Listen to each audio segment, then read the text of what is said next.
আসসালামু আলাইকুম এভরিওয়ান, কেমন আছেন? আশা করি ভালো আছেন। আমিও আপনাদের দয়ায় ভালো আছি। এই যে দেখেন, আমি এই যে চাল কুটেছিলাম, ফ্রিজে রেখে দিয়েছিলাম, আর সেটা বের করে নিয়েছি। পিঠা বানাবো, এর জন্য ফ্যানের বাতাসে এটাকে এই যে নাড়াচাড়া দিচ্ছি জোড়ানোর জন্য, না হলে পিঠা ভালো হবে না।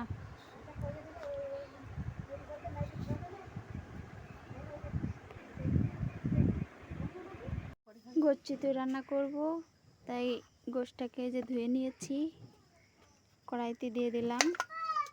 কড়াইতে আমি মেখে নেব। এখন একে একে যে মশলা গুছিয়ে নিয়েছি, যেহেতু সবটুকুই গোশে দেব, তাই আমি আলাদা আলাদা করিনি এটাকে। আর রসুন বাটাটা আমার ফ্রিজে আগেই ছিল। আগে আমি পেঁয়াজ কুচিটা দিয়ে দিচ্ছি, তারপর দেব মশলা। এটা হলো রসুন,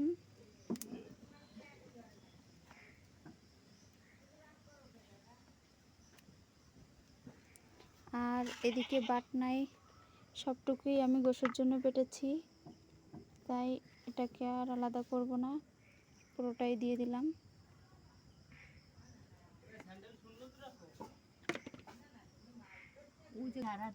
এখন কিন্তু সন্ধ্যা, তাই ভিডিওটা পরিষ্কারভাবে উঠছে না।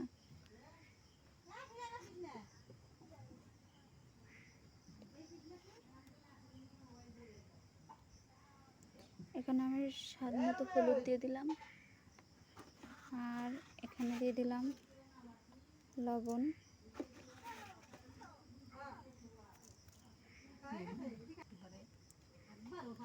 আর দিয়ে দিলাম তেল।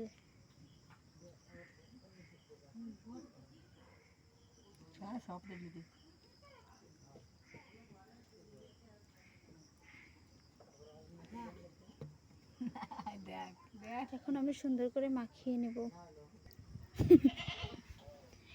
এই যে আমি গোশটাকে সুন্দর করে মাখিয়ে নিয়েছি, দেখেন। এটা কিন্তু রাতের ভিডিও, তাই সুন্দর করে দেখাতে পারছি না আপনাদের। এখন আমি কড়াই চুলায় দিয়ে দেব।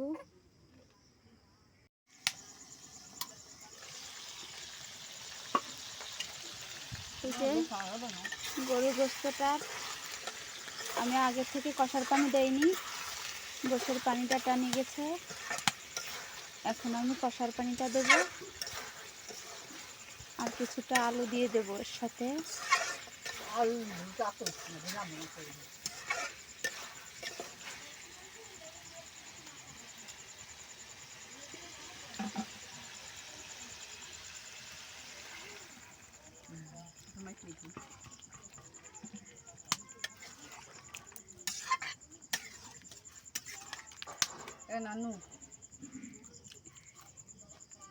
কষার পানি দেওয়া হয়ে গেছে, এখন ঢেকে দেব।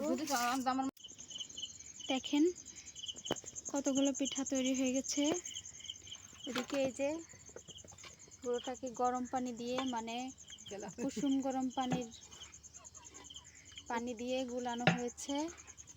এই যে, আর ছাঁচেও দেওয়া আছে পিঠা। আমার আম্মু আসছে বেড়াতে, আম্মুই বানাচ্ছে পিঠাগুলো। এই যে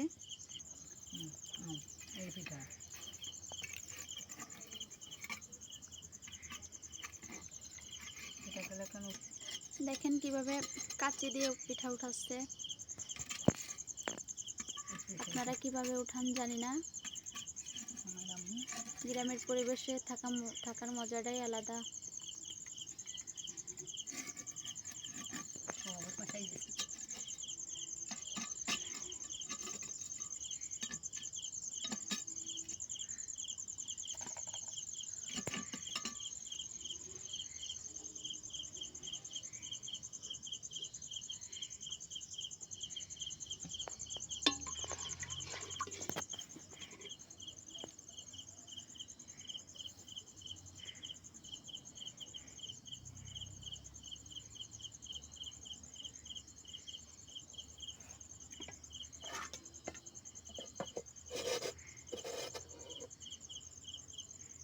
এই যে করছি দই।